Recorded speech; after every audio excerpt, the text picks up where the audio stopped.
Hello hi everyone and आज का topic होने वाला है इनकैप्सुलेशन जो कि ऊप्स का वन ऑफ द पिलर है। तो चलो समझते हैं इसे डीपली।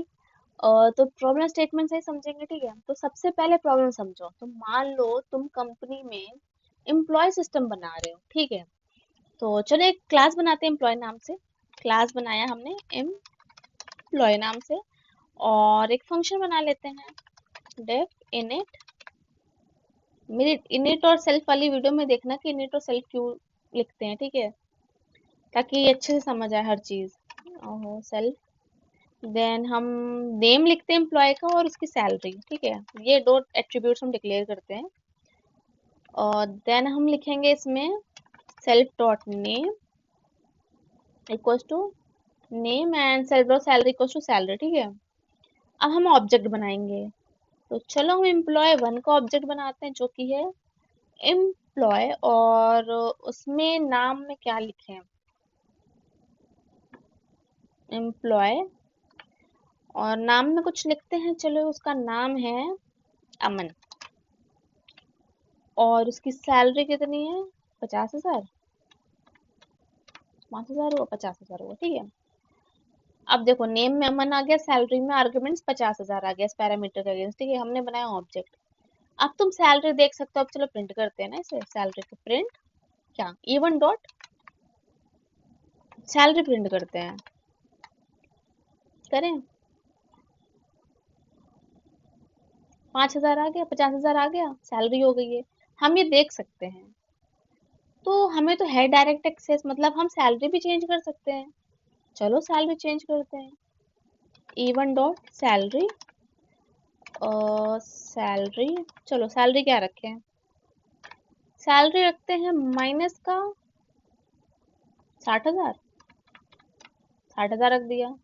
चलो अब प्रिंट करते हैं सैलरी। इसी सेम सैलरी को प्रिंट करते हैं, चलो देखते हैं। देखो 50,000 था, उसके बाद फिर हमने माइनस 60,000 कर दिया।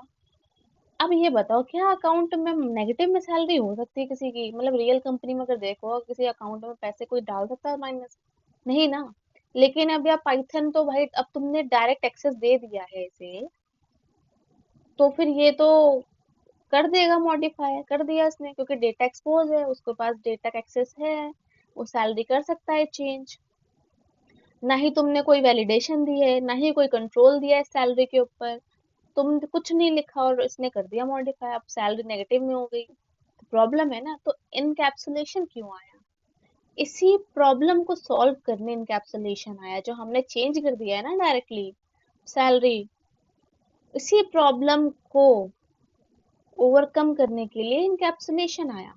देखो इनकैप्सुलेशन का पर्पस क्या है, इनकैप्सुलेशन का पर्पस क्या है वो समझते हैं पहले।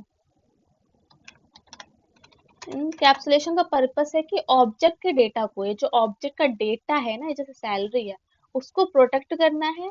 इसको मतलब बचाना है, इस डेटा को डायरेक्ट एक्सेस नहीं होने देना है। और उस तक कंट्रोल्ड एक्सेस देना है, मतलब तुम एक्सेस दो इसका। अगर मुझे सैलरी अपडेट करनी है, मॉडिफाई करनी है, वो मैं कर सकती हूँ, लेकिन कंट्रोल्ड वे में। तुम डायरेक्ट एक्सेस नहीं कर सकते। तो इनकैप्सुलेशन का दो ही पर्पस है, ऑब्जेक्ट डेटा को प्रोटेक्ट करना और उस तक कंट्रोल्ड एक्सेस देना। दो पर्पस है क्या, ऑब्जेक्ट डेटा प्रोटेक्शन, दूसरा क्या है, एक्सेस इन कंट्रोल्ड वे, ठीक है। अब समझते हैं जो हमने किया। जैसे हमने तो इवन डॉट सैलरी लिख दिया था ना, इसको अवॉइड करना है। ये जो एक्सेस हमने लिखा था, चलो माइनस 60,000 किया था ना हमने, इसको अवॉइड करना है लिखना। हम इसकी जगह अगर मुझे अपडेट करना ही है, तो हम इसकी जगह ऐसा लिख सकते हैं, इवन डॉट अपडेट सैलरी। एक अलग मेथड बना के हम कर सकते हैं, राइट। समझेंगे आगे वो कैसे बना रहे हैं। बट हम एक अलग अलग मेथड बनाएंगे ताकि कंट्रोल्ड वे में कंट्रोल्ड वे में एक्सेस अलाउड हो। तो इनकैप्सुलेशन की डेफिनेशन क्या हो गई, वैसे तो मैंने ऊपर बता दिया बट फिर भी एक इनकैप्सुलेशन की डेफिनेशन क्या हो गई। इनकैप्सुलेशन का मतलब कोई पूछता तो क्या बोलोगे, wrapping up of data, wrapping data and methods together into a single unit and restricting direct access to data। चलो समझते हैं, इस डेफिनेशन का मतलब ही समझते हैं।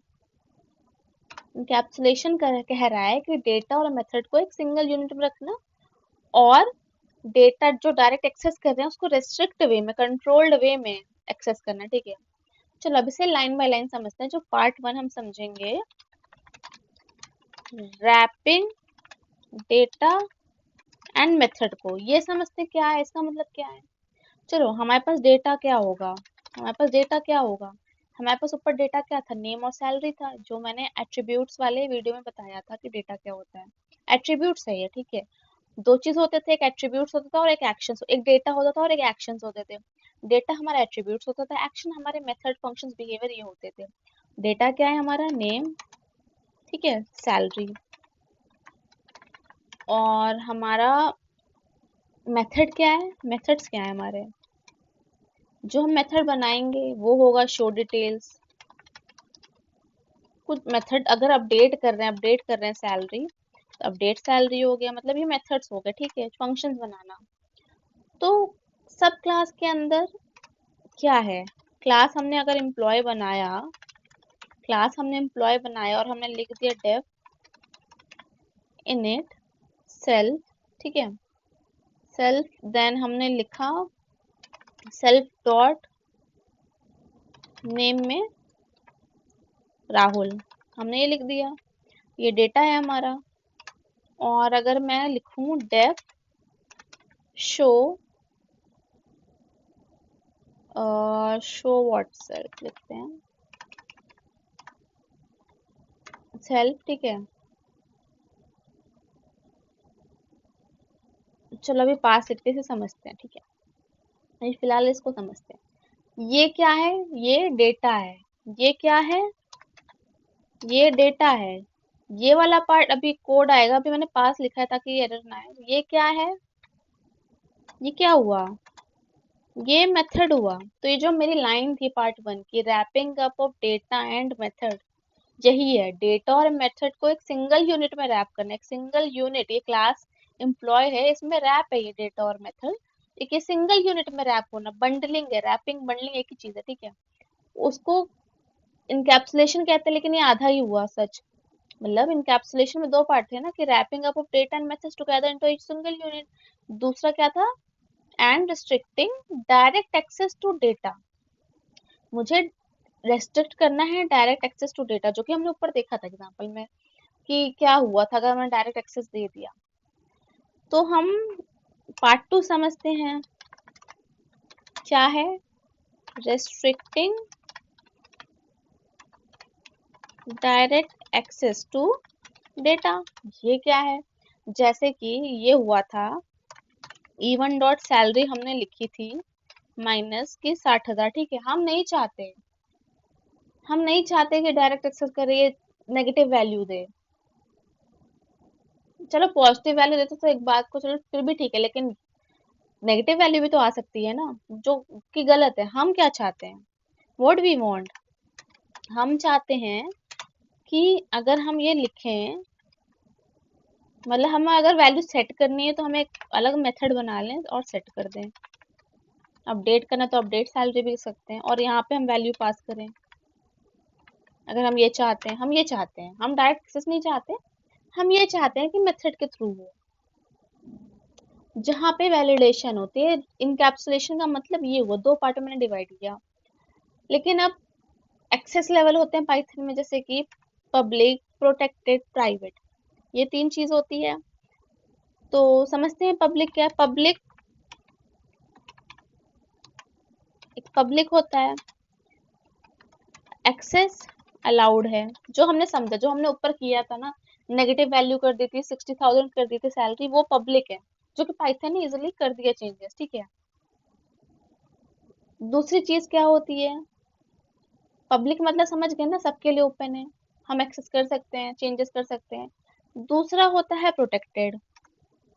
दूसरा क्या है, प्रोटेक्टेड। प्रोटेक्टेड मतलब, अच्छा पाइथन में प्रोटेक्टेड लिखना है तो प्रोटेक्टेड कीवर्ड नहीं आता है, इसके लिए हम लिखते हैं सिंगल अंडरस्कोर। प्रोटेक्टेड में क्या आएगा, सिंगल अंडरस्कोर वेरिएबल के आगे। कैसे, जहाँ पे हम जैसे लिखते हैं, जैसे सेल्फ डॉट नेम ऊपर लिखा है, दिख रहा होगा, सेल्फ डॉट नेम अगर लिखा है तो इसको हम लिख दें अगर ऐसे, self dot single underscore name, ये दिखाएगा कि ये प्रोटेक्टेड है, ये दिखाएगा कि ये प्रोटेक्टेड है। यहाँ पे अगर मैं लिख दूं सिंगल अंडरस्कोर तो ये दिखाएगा कि ये नेम प्रोटेक्टेड है। लेकिन एक चीज और, अगर मैं प्रोटेक्टेड भी यूज कर लूं तब भी डायरेक्ट मॉडिफिकेशन पॉसिबल है, तब भी डायरेक्ट मॉडिफिकेशन पॉसिबल है पाइथन में। लेकिन हम रेस्ट्रिक्शन नहीं है तो हम क्यों यूज कर रहे हैं इसे, मतलब प्रोटेक्टेड क्यों यूज करते हैं लोग। देखो प्रोटेक्टेड क्या है, पाइथन में बस एक सिग्नल की तरह काम करता है, ठीक है। प्रोटेक्टेड जो है ना, पाइथन में एक सिग्नल की तरह काम करता है। मतलब अगर जैसे मान लो तुम कोड लिख रहे हो या डेवलपर है या जो भी है, जो भी कोड लिखता है, तो उसको देख के पता चले कि ये एक इंटरनल वेरिएबल है। मतलब डायरेक्ट यूज नहीं करना है इसे देख के। मतलब बहुत लोग होते हैं कमेंट भी लिखते हैं कि ये इस चीज के लिए यूज होगा, इस चीज के लिए नहीं होगा, कमेंट डालते हैं ना चीजें। बट अब हर इंसान कमेंट नहीं पढ़ता, कितने कमेंट पढ़ेगा। अगर तुमने यहाँ पे लिख दिया होता, प्रोटेक्टेड बना दिया है, डेवलपर देख लेगा, जो भी कोडर है वो देखेगा कि यहाँ पर तो अंडरस्कोर है, ये प्रोटेक्टेड है, मतलब ये एक इंटरनल वेरिएबल है। डायरेक्ट एक्सेस हमें नहीं करना है इसे। लेकिन अगर तुम पाइथन से कहोगे, इसे एग्जीक्यूट करोगे ना कोड लिख के, तो कर देगा। उसको नहीं समझ आ रहा, बस एक सिग्नल है। तुम अगर कोई भी व्यू कर रहा है, जो भी व्यूअर है उसको समझ आ जाएगा कि क्या है पाइथन में, ठीक है। पाइथन में इतनी सिक्योरिटी नहीं होती है। तो प्रोटेक्टेड हमने समझा, तो प्रोटेक्टेड भी लिख के तुम इनकैप्सुलेशन में कोई फायदा नहीं है। तीसरी चीज क्या होती है, प्राइवेट। प्राइवेट, ठीक है। प्राइवेट में होता है डबल अंडरस्कोर।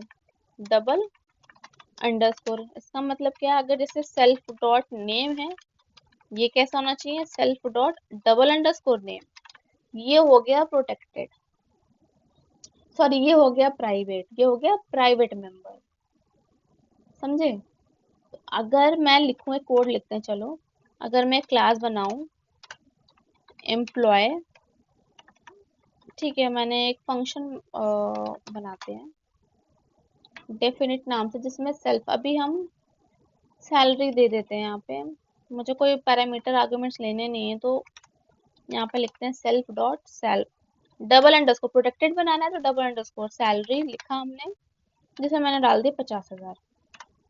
एक ऑब्जेक्ट बना लेते हैं, E1 इक्वल टू एम्प्लॉय, और चलो प्रिंट करते हैं E1 डॉट, यही हमने बनाया ना, सैलरी को प्रिंट करते हैं, हमने ये बनाया ना डबल अंडरस्कोर।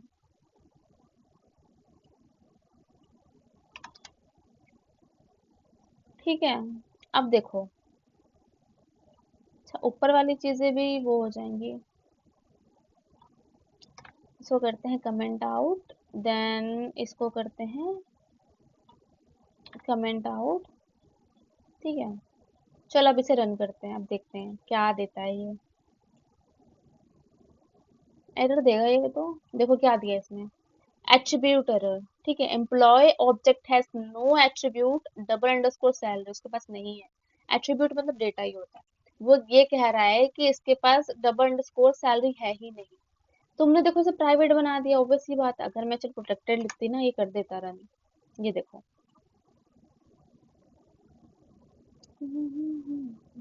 गड़बड़ क्यों कर रहा है, तो इसमें भी प्रिंट नहीं हो रहा है। अच्छा सॉरी, ओके, इसने देखो प्रिंट कर दिया। मैंने जब प्रोटेक्टेड को प्रिंट कराया ना, देखो इसने प्रिंट कर दिया। मतलब प्रोटेक्टेड एक्चुअल प्रोटेक्टेड नहीं है। चलो अब इसे प्राइवेट बनाते हैं, प्राइवेट समझते हैं। अब इसने दिया क्या था, एट्रीब्यूटर दिया था। अब समझते हैं कि कर क्या रहा है इंटरनली इस। देखो अभी तुम्हें लग रहा होगा डेटा हाइड हो गया तो कैसे एक्सेस होगा, तुमने एक्सेस रिस्ट्रिक्ट कर दिया, कंट्रोल कर दिया तो कैसे होगा। लेकिन अब इसमें इंपॉर्टेंट कॉन्सेप्ट है, पाइथन ना वेरिएबल को हाइड नहीं करता। पाइथन प्राइवेट वेरिएबल को हाइड नहीं करता, ये याद रखना। वो क्या करता है, वो ना वेरिएबल को, वो वेरिएबल नेम को चेंज कर देता है, ठीक है। पाइथन कोई सिक्योरिटी दे ही नहीं रहेगा, तुम प्राइवेट यूज भी करोगे ना वो सिक्योरिटी नहीं दे रहा है वो ना। इस जो हमने लिखा है सेल्फ डॉट अंडरस्कोर मतलब डबल अंडरस्कोर सैलरी जो लिखी है, उस वेरिएबल का नाम चेंज कर रहा है, कर दे रहा है। इसका ना एक रूल है, इसका एक फॉर्मेट है वेरिएबल चेंज का ना, फॉर्मेट है। फॉर्मेट क्या, वो क्या करता है, अंडरस्कोर क्लास का नाम, तो ये क्लास नेम आएगा, और वेरिएबल का नाम डबल अंडरस्कोर लिखा है क्योंकि प्राइवेट था, ठीक है, डबल अंडरस्कोर इसलिए लिखा है वेरिएबल का नाम, ये इसमें चेंज करता है। इसका मतलब क्या है, ये जो फॉर्मेट है इसका मतलब क्या है, वो क्या कर रहा है, वो self dot double underscore salary है उसे कैसे चेंज कर रहा है।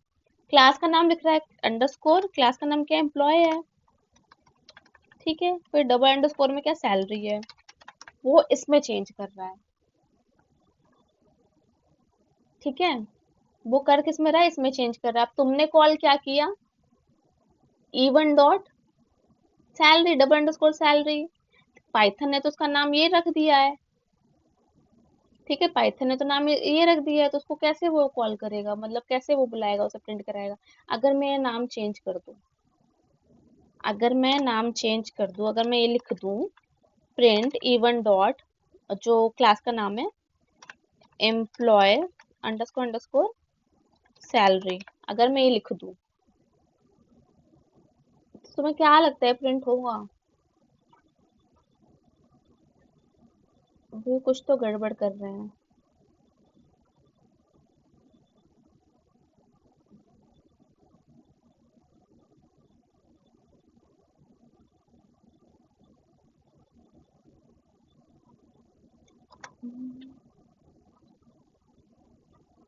ओके,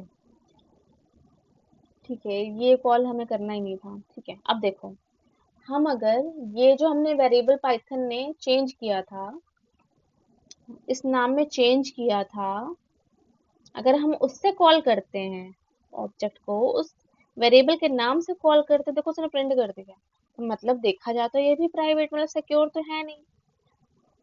तो पाइथन में बेसिकली कन्वेंशन है बट सिक्योरिटी नहीं है। तुम पाइथन को ट्रस्ट करते हो, ट्रस्टेबल लैंग्वेज है, ट्रस्ट करके चलते हो इसे, तो ऐसे तो तुम लिखने नहीं वाले इसे, ऑब्वियस सी बात है, ठीक है, ऐसे तो तुम लिखोगे नहीं, बट पाइथन इसमें कन्वर्ट करा है, याद रखना, अगर इस नाम से तुम कॉल करोगे वो आ जाएगा।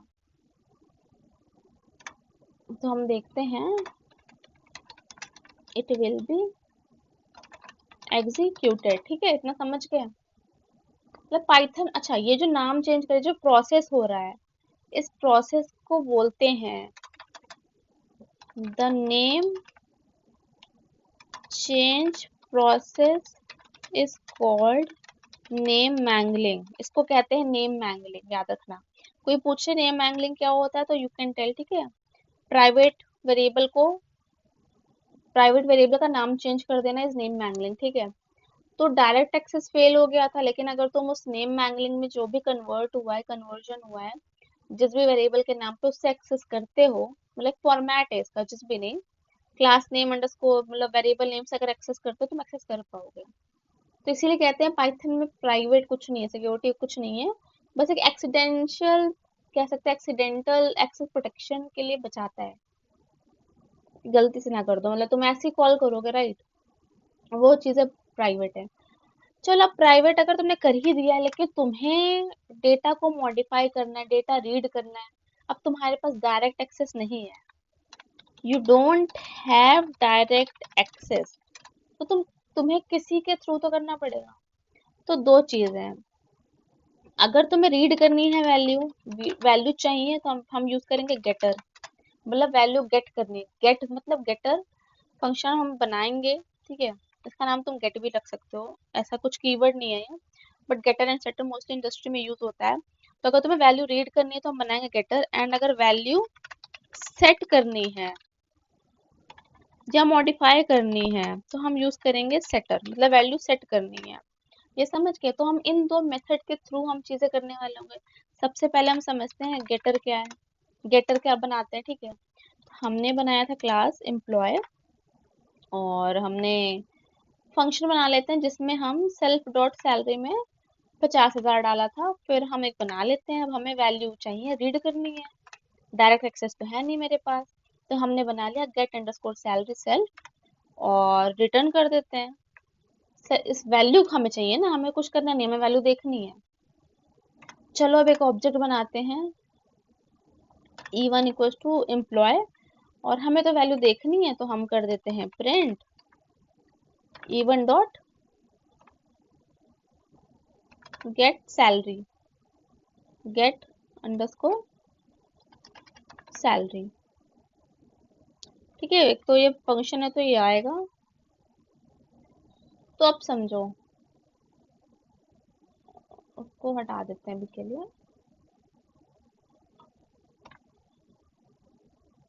चलो इसे प्रिंट करते हैं। E1 मैंने स्मॉल पे बनाया था, ओके ठीक है, ऑब्जेक्ट जिस नाम से होगा उसी से हम प्रिंट कराएंगे। अब देखो, हमने सैलरी को तो नहीं कॉल किया यहाँ पे प्रिंट कराने के लिए, हमने तो किया गेट सैलरी। गेट सैलरी से हम उस वाले डेटा को देख पा रहे हैं, ठीक है, क्योंकि हम रिटर्न कर पा रहे हैं गेट सैलरी में वो वाली सैलरी, ठीक है, प्राइवेट वाली सैलरी। ठीक है, ये तो होगी गेट की बात, डेटा रीड करने की बात। अब हम सेटर देखते हैं। सेटर में क्या है, इसी में बना लेते हैं। अगर हम, तो हमने गेट कर दिया, ठीक है, या अलग से बना लेते हैं समझ के, ठीक है।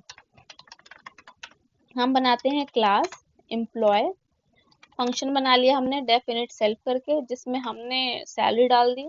प्राइवेट है, ठीक है, ये प्राइवेट है। अब हम एक और फंक्शन बनाएंगे, किस नाम से, सेट सैलरी नाम से, ठीक है। सेट सैलरी नाम से हम फंक्शन बनाएंगे, और हम यहाँ पे न्यू सैलरी ले लेते हैं, ठीक है। हमें एक आर्गुमेंट चाहिए होगा न्यू सैलरी, जो हम अब, अगर तुम्हें सैलरी अपडेट करनी है तो चाहिए होगा ना एक पैरामीटर, तो हम बाद में ऑब्जेक्ट कॉलिंग के टाइम आर्गुमेंट देंगे। तो अब इसमें कंडीशंस होंगे, यही है कंट्रोल्ड वे, यही है रिस्ट्रिक्ट वे का ना, यही है। हम क्या कंडीशन देंगे, देखो सैलरी तो नेगेटिव में होती नहीं है, तो हमें ये चीज डिफाइन करना होगा कि अगर मेरी न्यू सैलरी, अगर मेरी न्यू सैलरी ग्रेटर देन है सेल्फ सैलरी से, नहीं जीरो से, क्योंकि नेगेटिव नहीं होना चाहिए। मुझे तो ये देखना है कि नेगेटिव नहीं है। वो जो हम नई सैलरी उसमें इनपुट करने वाले हैं, मान लो मेरे पास 50,000 है, अगर मैं नई सैलरी माइनस के 60,000 कर रही हूँ, तो ये तो नेगेटिव हो गया ना, मुझे तो नेगेटिव नहीं चाहिए, ये तो गलत है, नेगेटिव तो सैलरी होती नहीं है। तो हमें एक कंडीशन लगानी पड़ेगी कि कोई नेगेटिव ना दे दे। हम कंडीशन लगाएंगे, अगर सैलरी मेरी जीरो से बड़ी, अगर पॉजिटिव है, तो ही हम क्या करेंगे, सैलरी में वो अमाउंट डालेंगे, उस सैलरी में हम नया अमाउंट डालेंगे। मतलब वो जो ऑलरेडी हमारे पास सैलरी है, उसमें हम ये नई सैलरी डाल देंगे, ये चल जाएगा। हमें 50 से हमको 60 डालना है, पॉजिटिव पे हमने डाल दिया 60। और अगर नहीं, अगर नेगेटिव वैल्यू हो तो हम क्या बोलेंगे, क्या प्रिंट कर दो, salary can not be negative, हम ये प्रिंट कर देंगे कि सैलरी नेगेटिव हो ही नहीं सकती। चलो अब एक ऑब्जेक्ट बनाते हैं, E1 करके E2 बना लें। E2 इक्वल्स टू एम्प्लॉय, और हम चलो करते हैं सैलरी सेट करते हैं। E2 डॉट, कैसे सेट करोगे, सेट सैलरी वाला जो हमने ऊपर बनाया है मेथड, फंक्शन जो बनाया है, उसको बुलाते हैं। उसमें हमें आर्गुमेंट्स पास करने पड़ेंगे। हमने न्यू सैलरी दे रखी है, इसका आर्गुमेंट पास होगा, क्या होगा आर्गुमेंट, हम चलो 17,000 डाल देते हैं, 17,000 डाल दिया। चलो इसे प्रिंट कराते हैं, हम सेट कर दिया हमने, प्रिंट कराना है हमें।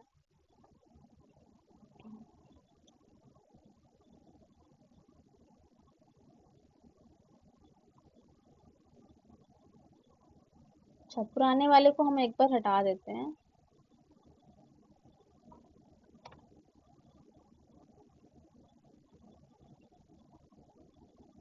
अच्छा, अभी तो मैंने एक्सेस किया ना, प्रिंट नहीं किया इसे। अगर मैं इसे प्रिंट कर दूं,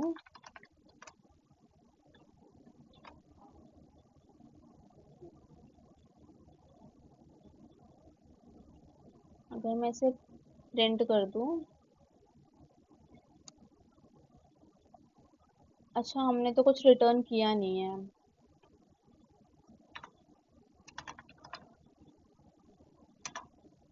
हमें रिटर्न करना पड़े, जैसे कि हमने गेट में रिटर्न किया था ना सेल्फ डॉट सैलरी, वैसे हमने यहाँ भी करना पड़ेगा रिटर्न सेल्फ डॉट सैलरी। अब करते हैं प्रिंट। तो देखो सैलरी में हमने 17,000 डाल दिए। अच्छा, ये प्रिंट और रिटर्न का भी हमने समझा एक वीडियो में, तो उस वीडियो में जाके आप देख लेना कि ये नन क्यों आया था और रिटर्न यूज करने पे वैल्यू क्यों आ गई, ठीक है। तो हमने देखा कि हमने सैलरी सेट कर दी, चलो इनवैलिड करके देखते हैं, इनवैलिड स्टेटमेंट ले लेते हैं। E2 में हम करते हैं सेट सैलरी, इसमें डालते हैं माइनस, माइनस का 1 लाख डाल देते हैं, देखते हैं क्या आता है।